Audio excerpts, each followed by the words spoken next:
ತಂದೆಗೆ ಅವರ ಪಾದಗಳಿಗೆ ನಮಸ್ಕಾರ. ನಮ್ಮ ತಂಡದ ಹೆಸರು ಮಾತೃಬಂಧ. ಈಗಿನ ಕಾಲದಲ್ಲಿ ಅತಿ ಹೆಚ್ಚು ವೃದ್ಧಾಶ್ರಮಗಳು ಸೃಷ್ಟಿಯಾಗ್ತಾವೆ. ಯಾಕಾಗ್ತಾವು? ನಮ್ಮಂಥ ಯುವಕರು ಯುವತಿಯರು ತಂದೆ ತಾಯಿನ ಸಾಕೋಕ್ಕಾಗದೆ ವೃದ್ಧಾಶ್ರಮ ಅನ್ನೋ ಒಂದು ನೆಪ ಹಿಡ್ಕೊಂಡು ಎಲ್ಲ ತಂದೆ ತಾಯಿನ ವೃದ್ಧಾಶ್ರಮಕ್ಕೆ ಹಾಕತಾರೆ. ಅದ ಒಂದು ಕಾರಣನ, ಅದ ಒಂದು ಥೀಮ್ನ ನಾವು ಯಾಕೆ ಡ್ರಾಮಾ ಮೂಲಕ ನಮ್ಮ ಒಂದು ಕಾಲೇಜ್ನ ಯುವಕ ಯುವತಿಯರಿಗೆ ತೋರಿಸ್ಬಾರ್ದಂತ ಯೋಚನೆ ಮಾಡಿದ್ವಿ. ಅದಾದಮೇಲೆ ನಾವೆಲ್ಲರೂ ಕುಂತ ಸ್ಕ್ರಿಪ್ಟ್ ಬರೆದ್ವಿ. ನಮ್ಮದೇ ಆದಂತಹ ಓನ್ ಸ್ಕ್ರಿಪ್ಟ್, ಓನ್ ಡೈಲಾಗ್ಸ್ ಮಾಡಿ ನಾವು ಈ ಒಂದು ನಾಟಕವನ್ನು ಪ್ರದರ್ಶನ ಮಾಡ್ತಾಯಿದ್ದೀವಿ. ಇದೊಂದು ನಾಟಕ ರೂಪದ ಬೀದಿ ನಾಟಕ. ನೀವು ಇದನ್ನು ನೋಡಿ ಕಲೀರಿ, ಒಂದು ಮೆಸೇಜ್ ಇದ್ರೊಳಗೆ ಇರ್ತೈತೆ ಅಂತ ಹೇಳ್ತಾ ಈ ಒಂದು ನಾಟಕನ ನಾವು ಸ್ಟಾರ್ಟ್ ಮಾಡ್ತಾ ಇದ್ದೀವಿ. ಹಾಗೆ ನನ್ನ ಹೆಸರು ಸುನಿಲ್ ಅಂತ, ಈ ಒಂದು ನಾಟಕದ ನಿರ್ದೇಶಕ ಹಾಗೂ ಪ್ರಮುಖ ಪಾತ್ರಧಾರಿ. ಈಗ ಅವರವರ ಇಂಟ್ರಡಕ್ಷನ್ ಅವರೇ ಮಾಡ್ಕೋತಾರ. ಸೊ ನನ್ನ ಹೆಸರು ವಿನುತಾ ಸಿರ್ಸಂಗಿ. ನನ್ನ ಹೆಸರು ಸ್ವಾತಿ. ನನ್ನ ಹೆಸರು ಪೂಜಾ ಭೈರಪ್ಪನವ. ನನ್ನ ಹೆಸರು ಅನುಶ್ರೀ. ನನ್ನ ಹೆಸರು ಮಹೇಶ್. ನೋಡಿದ್ರಲ್ಲ, ಇದೇ ನಮ್ಮ ಒಂದು ಚಿಕ್ಕ ಟೀಮ್. ಇದರ ಮೂಲಕ ನಾವು ಒಂದು ದೊಡ್ಡ ಸಂದೇಶವನ್ನು ಕೊಟ್ಟಿದ್ದೀವಿ. ಎಲ್ಲರೂ ದಯವಿಟ್ಟು ಗಮನಿಸಿ, ಹಾಗೆ ಒಂದೊಳ್ಳೆ ಸಂದೇಶವನ್ನು ನಿಮ್ಮ ಮನೆಗೆ ತೆಗೆದುಕೊಂಡು ಹೋಗಿ. ನಮಸ್ತೆ. ದುಡ್ಡು ಕೊಟ್ಟರೆ ಬೇಕಾದ ಸಿಗತೈತಿ ಈ ಜಗದಲ್ಲಿ ಕಾಣೋ, ಹಡೆದ ತಾಯಿಯನ್ನು ಕಳಕೊಂಡ ಮ್ಯಾಲ ಮತ್ತೆ ಸಿಗುವಳೇನೋ, ತಮ್ಮ ಮರಳಿ ಬರುವಳೇನೋ, ತಮ್ಮ ಮರಳಿ ಬರುವಳೇನೋ. 9 ತಿಂಗಳ ಸಂಕಟ ನೀಡಿ ಹೊಟ್ಯಾಗ ಬೆಳೆದೆಲ್ಲೋ, ಹುಟ್ಟಿ ಬರುವ ಮುನ್ನ ಜೀವಕ್ಕ ಎಷ್ಟು ಕಷ್ಟ ಕೊಟ್ಟೆಯಲ್ಲೋ. ಬರುವ ಕಷ್ಟಗಳ ಸಂಕಟ ನೀಡಿ ಹೊಟ್ಯಾಗ ಬೆಳೆದೆಲ್ಲೋ, ಬರುವ ಕಷ್ಟಗಳ ಸಹಿಸಿದ ತಾಯಿ ನಿನ್ನ ನಂಬಿತಲ್ಲೋ. ತಾನು ಕೊರಗಿ ನಿನ್ನ ಕೋಣ ಬೆಳೆಸಿದಂಗ ಬೆಳೆಸಿ ಬಿಟ್ಟಳಲ್ಲೋ. ಒಬ್ಬ ಮಗ ನೀ ಆಸರಾದಿ ಅಂತ ತಾಯಿ ತಿಳಿದಿತಲ್ಲೋ. ಜೀವ ಇಟ್ಟಿತ್ತು ನಿನ್ನ ಮ್ಯಾಲೋ, ಜೀವ ಇಟ್ಟಿತ್ತು ನಿನ್ನ ಮ್ಯಾಲೋ.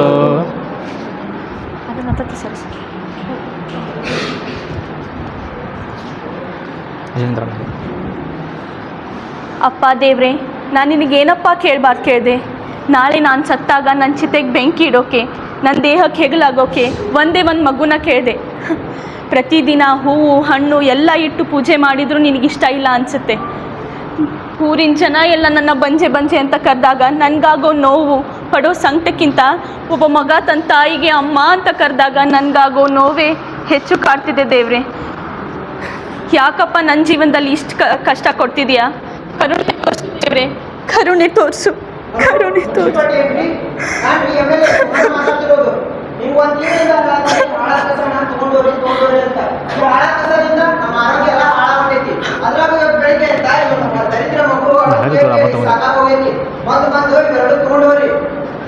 ಏನಪ್ಪ ಇನ್ನೂ ಮಗು ಅಂದಂಗಾಯ್ತು? ಅಲ್ಲಪ್ಪ, ಇನ್ನೂ ಮಗು ಅಂದಂಗಾಯ್ತು ನೀನು. ಅಮ್ಮ ಮೊದ್ಲೇ ನಿನ್ಗೆ ಯಾರು ಗೊತ್ತಿಲ್ಲ, ಮಗು ತೋಡಿ ಏನ್ ಮಾಡ್ತೀಯ? ಹಾಗೆಲ್ಲ ಅನ್ಬೇಡಪ್ಪ, ನನಗೆ ಮಕ್ಕಳಿಲ್ಲ, ಹಾಗೆಲ್ಲ ಅನ್ಬೇಡ. ಆ ಮಗುಲಿಂದ ನಾಳೆ ಕೋರ್ಟು ಕಚೇರಿ ಅಂತ ಅಲಿಬೇಕಾಗುತ್ತೆ, ಅದೆಲ್ಲ ನಿನ್ ಕೈಯಾಗಲ್ಲ. ಹೋಗಮ್ಮ ಹೋಗು. ಹಾಗೆಲ್ಲ ಅನ್ಬೇಡಪ್ಪ. 10 ವರ್ಷದಿಂದ ಮಗು ಇಲ್ಲ ಅಂತ ಬಳಲ್ತಾ ಇದ್ದೀನಿ. ನಾನು ಮಾಡದೇ ಇರೋ ಪೂಜೆ ಇಲ್ಲ, ಅದು ಬೇಡದೇ ಇರೋ ದೇವ್ರೆಲ್ಲ ನಿಂದಮ್ಮ ಆಗ್ತೀನಿ ಕಣಪ್ಪ. ಆ ಮಗುನ ನಾನು ಸಾಕ್ತೀನಿ. ಸರಿ ಸರಿ, ಅದನ್ನ ತಗೊಂಡೋಗು, ನಾನು ಹೇಳ್ತೇನೆ. ಸರಿ ಕಣಪ್ಪ.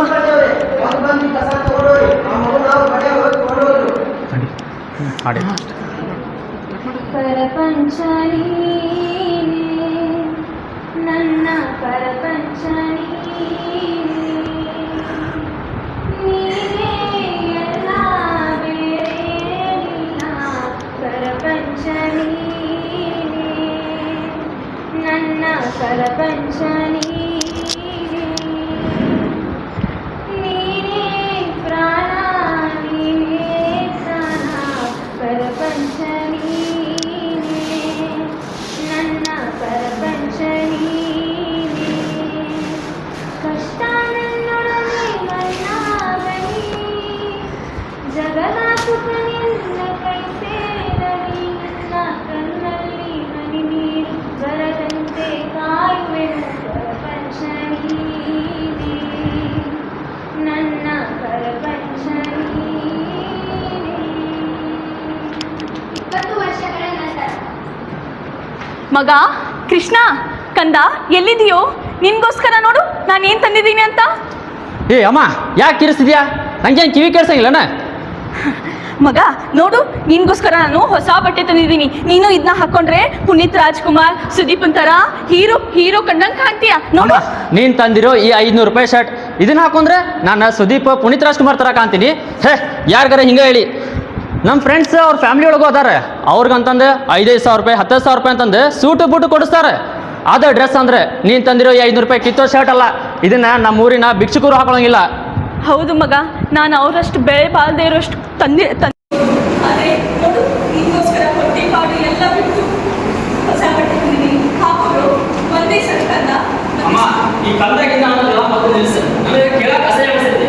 ದೊಡ್ಡವಾಗಿನಿ ಎಲ್ಲರ ಮುಂದೆ ಕಂದ ಅಂತಂದ್ರೆ ನಂಗೆ ಅಸಹ್ಯ ಆಗೋದಿಲ್ಲ. ನೀನು ಎಷ್ಟೇ ದೊಡ್ಡವನಾದ್ರೂ ನನಗೆ ಮಗಾನೇ ಕಣೋ, ನನಗೆ ಕಂದಾನೆ ನೀನು. ಅಮ್ಮ, ನಂಗೆ ಇದೆಲ್ಲ ಗೊತ್ತಿಲ್ಲ. ನೀನು ಹರೇಕತೆ ಪುರಾಣ ಎಲ್ಲ ನನ್ನ ಹತ್ರ ಇಟ್ಕೊಳಕ್ಕೆ ಹೋಗ್ಬೇಡ. ನಂಗೆ ನಾಳೆ ಮೊಬೈಲ್ ಬೇಕಂದ್ರೆ ಬೇಕು. ಯಾಕಂದ್ರೆ ನಾನು 3 ಕಿಲೋಮೀಟರ್ ಎಲ್ಲ ಹೋಗಿ ಶಾಲೆ ಕೊಡೋಕೆ ಆಗಂಗಿಲ್ಲ ನನಗೆ. ಅದಕ್ಕೆ ನಂಗೆ ಒಂದು ಮೊಬೈಲ್ ಬೇಕು. ಎಲ್ಲ ಫ್ರೆಂಡ್ಸ್ ಈಗ ಮೊಬೈಲ್ ಒಳಗೆ ಕ್ಲಾಸ್ ಕೇಳತ್ತಾರ. ನನಗೆ ಏನು ಮಾಡ್ತೀವೋ ಗೊತ್ತಿಲ್ಲ. ನಾಳೆ ಮೊಬೈಲ್ ಬೇಕಂದ್ರೆ ಬೇಕಷ್ಟೇ. ದಿಢೀರಂತ ಮೊಬೈಲ್ ಅಂದರೆ ನಾನು ಹೇಗೋ ತರಲಿ? ಸಂತಿಗೆಲ್ಲ ಈ ಸತಿ ಪಗಾರದ ಸಂತಿಗೆ ಆಗ್ಬಿಟ್ಟಿದೆ ಕಣೋ. ಮುಂದಿನ ಸತಿ ಸಾವುಕಾರ ಪಗಾರ ಕೊಟ್ರೆ ನಿನಗೆ ಎಂಥದ್ದು ಬೇಕು ಅಂಥದ್ದೇ ಕೊಡಿಸ್ತೀನಿ. ಅಮ್ಮ, ಅದೆಲ್ಲ ಬೇಡ. ನನಗೆ ಮೊಬೈಲ್ ಬೇಕಂದ್ರೆ ಬೇಕಷ್ಟೇ. ಏನು ಮಾಡ್ತೀಯೋ ಗೊತ್ತಿಲ್ಲ. ಅದು ಹಾಗಲ್ಲ ಕಣೋ, ನನ್ನ ಮಗನಿಗೆ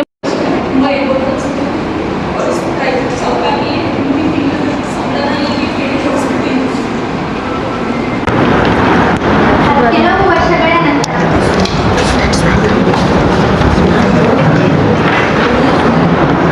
ಅಮ್ಮ, ಅಮ್ಮ ಎಲ್ಲಿದೆಯಮ್ಮ? ಕೃಷ್ಣ, ಏನು ಇದು? ತಗೋ ಅಮ್ಮ, ಸ್ವೀಟ್ ತಗೋ. ಯಾಕೋ ಅಮ್ಮ, ನಿನ್ನ ಮಗಂಗೆ IT ಕಂಪ್ನಿ ಒಳಗೆ ಕೆಲಸ ಸಿಕ್ಕೈತಿ. ಅದು 25,000 ರೂಪಾಯಿ ಸಂಬಳ. ಏನು IT ಕಂಪ್ನಿ ಕೆಲಸನಾ? ಹಾ, ಅಮ್ಮ. 25. ಕೊನೆಗೂ ದೇವ್ರಿಗೆ ದೀಪ ಹಚ್ಚಿದ್ದಕ್ಕೂ ಸಾರ್ಥಕ ಆಯಿತು ಕಣೋ. ನಿನಗೆ ಕೆಲಸ ಸಿಗುತ್ತೆ ಅಂತ ನನಗೆ ಗೊತ್ತಿತ್ತು, ಸಿಕ್ತು. ಇನ್ನೇನಿದ್ರು ಕೆಲಸ ಮಾಡು. ಒಂದೊಳ್ಳೆ ಹುಡುಗಿನ ಹುಡುಕಿ ಮದುವೆ ಮಾಡಿಬಿಡ್ತೀನಿ. ಆಗ್ಲಿ ಅಮ್ಮ, ತುಂಬಾ ಹೊಟ್ಟೆ ಸಿದ್ದಿದಮ್ಮ. ಏನಾದರೂ ಮಾಡು ತಿನ್ನಕ್ಕೆ. ಸರಿ ಕಣಪ್ಪ, ಹೋಗಿ ಮಾಡ್ತೀನಿ. ಬರ್ತೀನಮ್ಮ.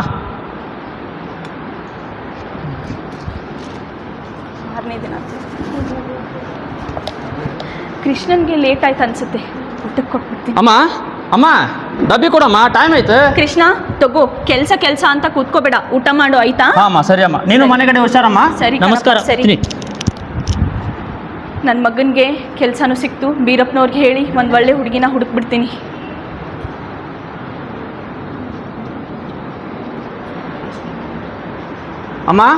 ಅಮ್ಮ ನೋಡಿಲಿ ಯಾರು ಬಂದಿದ್ದಾರೆ? ಕೃಷ್ಣ, ಯಾರು ಹೇಳು? ನಿನ್ ಗೆಳತಿನ? ಅಲ್ಲ ಅಮ್ಮ, ನಾನು ಪ್ರೀತಿ ಮಾಡಿ ಮದುವೆ ಆಗಿ ಬಂದಿರೋ ಹುಡುಗಿ ಇವಳು. ಕೃಷ್ಣ, ತಮಾಷೆ ಮಾಡ್ತಿಲ್ಲ ತಾನೇ? ಅಮ್ಮ, ಇದರಲ್ಲಿ ಯಾರು ತಮಾಷೆ ಮಾಡ್ತಾರಮ್ಮ? ಅಲ್ಲ ಕೃಷ್ಣ, ಒಂದು ಮಾತು ನನಗೂ ಹೇಳ್ಬೋದಾಗಿತ್ತಲ್ವೋ? ನಿನ್ಗೆ ಯಾಕೆ ಹೇಳ್ಬೇಕಮ್ಮ? ಇದು ನನ್ನ ಲೈಫ್, ನನ್ನ ಇಷ್ಟ. ನಾನು ಯಾರು ಬೇಕಾದ್ರೂ ಮದುವೆ ಆಗ್ತೀನಿ. ಹಾಗಲ್ಲ ಕಣೋ, ಊರಿನ ಜನ ಎಲ್ಲ ಏನು ಅನ್ಕೋತಾರೆ ಹೇಳು? ಅಮ್ಮ, ಊರಿನ ಜನರ ಬಗ್ಗೆ ಎಲ್ಲ ನಂಗೆ ಗೊತ್ತಿಲ್ಲ. ನನ್ನ ಲೈಫ್ ನನ್ನ ಇಷ್ಟ, ಏನಾದರೂ ಮಾಡ್ಕೋ.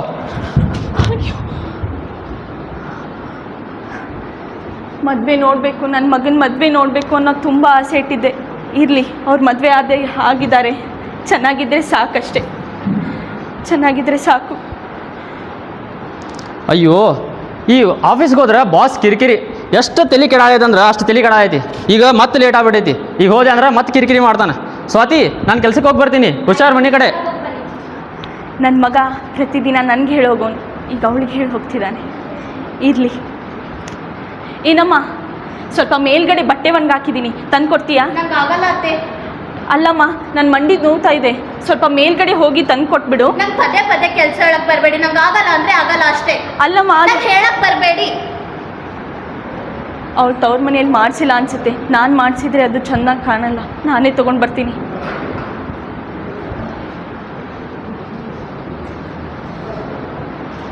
ಏನಮ್ಮ, ಹೊತ್ತಾದರೂ ನನ್ನ ಮಗ ಬರಲೇ ಇಲ್ಲ. ಒಂದು ಫೋನ್ ಮಾಡ್ತೀಯಾ? ಬಂದರೂ ಬರ್ಬೋದು. ಅಯ್ಯಪ್ಪ, ಹೇಳ್ದಂಗೆ ಆಯ್ತು. ಆಫೀಸ್ಗೆ ಲೇಟಾಗಿ ಹೋಗ್ಬಿಟ್ಟೆ. ಆ ಆಫೀಸ್ ಬಾಸ್ ನನಗರ ಭಯಕ್ಕೆ ಸ್ಟಾರ್ಟ್ ಮಾಡಿಬಿಟ್ಟ. ಎಲ್ಲರ ಮುಂದೆ ಅಸಹ್ಯ ಆಗ್ಬಿಡ್ತು. ಛೇ, ಸ್ವಾತಿ, ಒಂದು ಕಪ್ ಚಹಾ ಮಾಡ್ಕೊಂಬ, ಭಾಳ ತಲೆ ನುಸಾತೈತಿ. ಸ್ವಾತಿ, ನನಗೊಂದು ಕಪ್ ಮಾಡ್ತೀಯಮ್ಮ? ಮಾಡ್ತೀನಿ. ಇನ್ನೊಂದು ಕೇಳಿ ಹಾಗೆ ಮಾಡ್ತೀನಿ.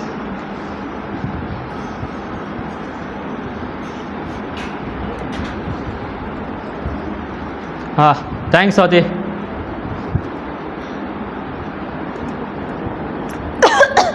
ಏನು ಇದು ಚಹಾ ಇಷ್ಟೊಪ್ಪಾಗಿದೆ? ಹಾಗೆ ಕುಡಿತಿದ್ಯಲ್ಲ? ಕರೆಕ್ಟ್ ಆಗಿದೆಯಲ್ಲಮ್ಮ.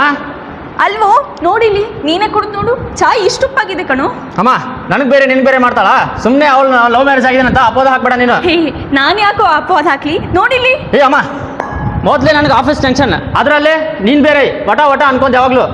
ಹಾಗಲ್ಲ ಕಣೋ, ನಿಜವಾಗ್ಲೂ ಅವಳು ಉಪ್ಪಾಕಿದಾಳ ಅದರಲ್ಲಿ. ಏ ಸ್ವಾತಿ, ಅಮ್ಮ ಏನು ಹೇಳ್ತಿದ್ದಾಳೆ? ಏನಾಯ್ತತ್ತೆ? ಉಪ್ಪಾಕಿದ್ಯಾ ತಾನೇ ಇಲ್ಲ ಮಚ್ಚ. ಅತ್ತೆ, ನಾ ಸಕ್ಕರೆನೇ ಹಾಕಿರೋದು. ಸುಳ್ಳು ಯಾಕೆ ಹೇಳ್ತೀಯ ಕಣಮ್ಮ? ಇಲ್ಲ ಅತ್ತೆ, ನಾನು ಸುಳ್ಳು ಹೇಳ್ತಿಲ್ಲ. ನಾನ್ ಅಯ್ಯೋ ಸಕ್ಕರೆ ಸಾಕು ಮಾಡಿ. ಅಲ್ಲಿ ಆಫೀಸ್ ಟೆನ್ಷನ್, ಇಲ್ಲಿ ಮನೆ ಟೆನ್ಷನ್. ಯಾರ ಹತ್ರ ಸಾಯ್ಬೇಕು ನಾನು? ನನಗಂತೂ ಏನೋ ತಿಳಿದಂಗೆ ಆಗೈತಿ. ನನ್ನ ಮಗ ಯಾಕೆ ಈಗ ನಿಮ್ಮ ಅಮ್ಮಂಗೆ ನಾನು ಇಷ್ಟ ಇಲ್ಲ ಅನ್ಸುತ್ತೆ, ಅದಕ್ಕೆ ಏನೇನೋ ಸುಳ್ಳು ಸುಳ್ಳು ಹೇಳಿ ನನ್ನ ಮೇಲೆ ಅಪವಾದ ಹಾಕ್ತಿದ್ದಾರೆ. ಆದ್ರೆ ಏನಾಯ್ತು, ಅವಳಿಗೆ ವಯಸ್ಸಾಗೈತಿ ಅಷ್ಟೊಂದು. ನೀನೇ ಸಂಭಾಳಿಸ್ಕೊಂಡು ಹೋಗ್ಬೇಕಲ್ಲ. ನನ್ನ ಮೇಲೆ ಕೆಚ್ಚೋದಲ್ಲ, ಹೋಗಿ ನಿಮ್ಮ ಅಮ್ಮಂಗೆ ಹೇಳಿ. ಅವಳಿಗೇನು ಹೇಳೋದು? ಅವಳಿಗೆ ವಯಸ್ಸಾಗೈತಿ. ಅದೆಲ್ಲ ನಮ್ಗೆ ಗೊತ್ತಿಲ್ಲ. ಬಂದು ಮನೇಲಿ ಅವ್ರು ಇರ್ಬೇಕು ಇಲ್ಲ ನಾನು ಇರ್ಬೇಕು ಅಷ್ಟೇ. ಅವ್ರು ಇರ್ಬೇಕಂದ್ರೆ ಅವಳು ಎಲ್ಲಿ ಬಿಟ್ಟು ಬರ್ಬೇಕು ನಾನು? ಎಲ್ಲಿದ್ರೆ ವೃದ್ಧಾಶ್ರಮಕ್ಕೆ ಹಾಕಿ. ಹಾಂ, ರುದ್ರಾಶ್ರಮನ? ಏ ಅದೆಲ್ಲ ಆಗೋದಿಲ್ಲ, ನಮ್ಮಮ್ಮ ಇಲ್ಲೇ ಇರ್ತಾಳೆ. ಏನ್ ನೀವು ಒಬ್ರೆ ನಾವು ವೃದ್ಧಾಶ್ರಮಕ್ಕೆ ಹಾಕೋದು? ಪಕ್ಕದ ಮನೆ ಸಿದ್ದನವ್ರು ಹಾಕಿಲ್ವಾ? ಪ್ರತಿ ತಿಂಗಳು ಖರ್ಚು ದುಡ್ಡು ಕಳಿಸ್ತಾರೆ, ಅರ್ಬಿ ಅವಾಗ ತಗೊಂಬಾ. ಹೋಗಿ ನೋಡ್ಕೊಂಡು ಬರ್ತಾರೆ, ನಾವು ನೋಡ್ಕೊಂಡು ಬಂದ್ರಾಯ್ತು.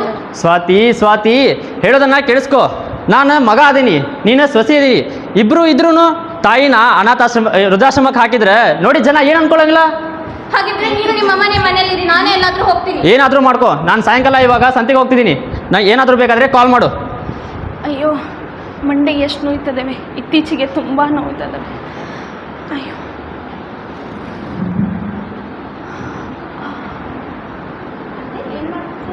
ಏನಿಲ್ಲ ಕಣಮ್ಮ, ಮಂಡೆ ನೋಯ್ತಾ ಇದ್ದಾವೆ. ಅದು ನಿಮ್ಮ ಹತ್ರ ಏನೋ ಹೇಳ್ಬೇಕಿತ್ತು. ಹೇಳಮ್ಮ, ನನ್ನ ಹತ್ರ ಯಾಕೆ ಹೇಳ್ಬಾರ್ದಾಯ್ತಾ? ಅಯ್ಯೋ ಇಲ್ಲಮ್ಮ ಹೇಳು. ಅದು ನಾವು ಈ ಮನೆನ ಬೆಳೆಸಿ ಹೊಸ ಮನೆ ಕಟ್ಟಿಸ್ಬೇಕಂತಿದ್ವಿ, ಅದಕ್ಕೆ ನಿಮ್ 4 ದಿನ ವೃದ್ಧಾಶ್ರಮದಲ್ಲಿ ಇಡ್ಬೇಕಂತಿದ್ವಿ. ಹೌದಾ? ಆದರೆ ನನ್ನ ಮಗ ವೃದ್ಧಾಶ್ರಮ ಅಂದರೆ ಒಪ್ಕೊಳ್ಳಲ್ಲಮ್ಮ. ಅವ್ರಿಗೆ ನಾ ಹೇಳ್ತೀನಂತೆ, ನೀವು ಹೂ ಅನ್ನಿ ಅಷ್ಟೇ ಸಾಕು.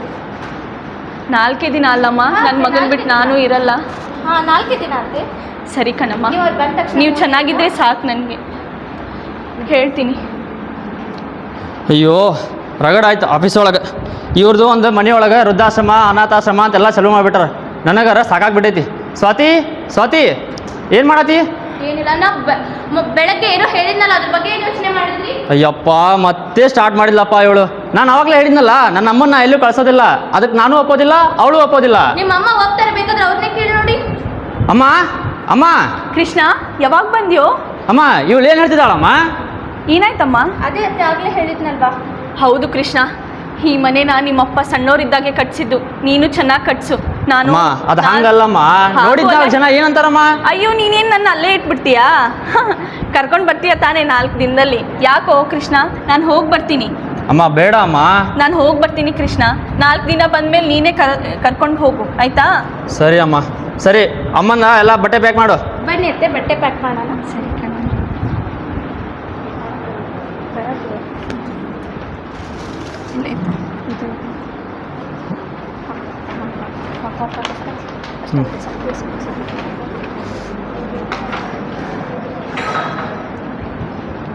ಅಮ್ಮ ಹುಷಾರಾಗಿರು. ನಿಂಗೇನಾದ್ರೂ ಬೇಕಂದ್ರೆ ಒಂದು ಕಾಲ್ ಮಾಡಿಬಿಡೆ, ಪಟ್ಟಂತ ಬಂದ್ಬಿಡ್ತೀನಿ ನಾ. ಸರಿ ಕಣಪ್ಪ, ಬರಬೇಕು. ಸರಿ ಅಮ್ಮ, ಹೋಗಿ ಬರ್ತೀವಿ. ಹುಷಾರಾಗಿರು. ಹೋಗಿ ಬನ್ನಿ ಕಣಪ್ಪ, ಚೆನ್ನಾಗಿರಿ. ನನ್ನ ಹೆಸರು ರಾಮಣ್ಣ ಅಂತ. ನಾನೆಲ್ಲರೂ ಪ್ರೀತಿಯಿಂದ ನಿಮಗೆ ಬೇಕು ಅನ್ನೋ ಪ್ರೀತಿಯಿಂದ ಕರೀರಿ. ಅಂದಾಗೆ ನಿಮ್ಮ ಹೆಸರೇನು? ನನ್ನ ಹೆಸರು ತಗೊಂಡು ನಿನ್ಗೇನಪ್ಪ? 4 ದಿನ ಇರೋಕೆ ಬಂದೋಳು ಅವನು. ನನ್ನ ಹೆಸರು ಅವಶ್ಯಕತೆ ನಿನ್ಗಿಲ್ಲ ಅನ್ಸುತ್ತೆ. ಅಯ್ಯೋ ಹೀಗೆ ಹೇಳಿ ಬರೋದು ಬಿಡಿ. 20 ವರ್ಷದಿಂದ ನಾನು ಇದ್ದೀನಿ. ದಿನಕ್ಕೆ ನಿಮಗೆ ಇಲ್ಲಿ ಒಬ್ಬರು ಇಬ್ಬರು ಬರ್ತಾನೆ ಇರ್ತಾರೆ. ಆದರೆ ಸ್ವಲ್ಪ ಜನ ಅವ್ರನ್ನ ವಾಪಸ್ ಕರ್ಕೊಂಡು ಹೋಗ್ತಾರೆ. ನಿಮಗೆ ಒಂದಿಷ್ಟು ಜನ ಇಲ್ಲೇ ಬಿಟ್ಟಿರ್ತಾರೆ. ಅವ್ರು ಸತ್ತ ಮೇಲೆ ಅವ್ರನ್ನ ನಾವೇ ಇದು ಮಾಡೋದು. ನೋಡು, ನೀನು ನನ್ನ ಮಗನ ಯಾರ ಹತ್ರ ಹೋಲಿಸ್ಬೇಡ ಆಯ್ತಾ? ನನ್ನ ಮಗ ಮನೆ ಕಟ್ಸೋ ಸಲುವಾಗಿ 4 ದಿನ ಇರಕ್ಕೆ ಬಿಟ್ಟು ಹೋಗಿದ್ದಾನೆ. ನೀನು ಯಾರ್ಯಾರಿಗೋ ಹೋಲಿಸ್ಬೇಡ. ನಿಮ್ಗೆ ಹೇಳೋರಿಲ್ಲ ಕೇಳೋರಿಲ್ಲ. ನೀನು 20 ವರ್ಷದಿಂದ ಇರ್ಬೋದು, ನಾನು 4 ದಿನ ಇರಕ್ಕೆ ಬಂದವಳು. ಅಯ್ಯೋ ಬರೀ ಹೋಗಿ ಜನಕ್ಕೆ ಒಳ್ಳೆ ಹೇಳೋದು ಹೀಗೆ ಹೇಳೋದು. ಆದಷ್ಟು ಜಲ್ದಿ ನಮ್ಗೆ ಗೊತ್ತಿಲ್ವಾ? ವೃದ್ಧಾಶ್ರಮ ವಾತಾವರಣಕ್ಕೆ ಹೊತ್ಕೊಂಡ್ಬಿಡಿ. ಇಲ್ಲ ಹೋಗ್ತಾ ಹೋಗ್ತಂಗೆ ತುಂಬಾ ಕಷ್ಟ. ಅಯ್ಯೋ ಹೋಗಪ್ಪ ಸುಮ್ಮನೆ. ಹಾಗೆ 1-2 ವಾರಗಳು ಕಳೆದವು. ತಾಯಿ ಮಗನ ಚಿಂತೆಯಲ್ಲಿ ಹಾಸಿಗೆ ಇಟ್ಟಳು.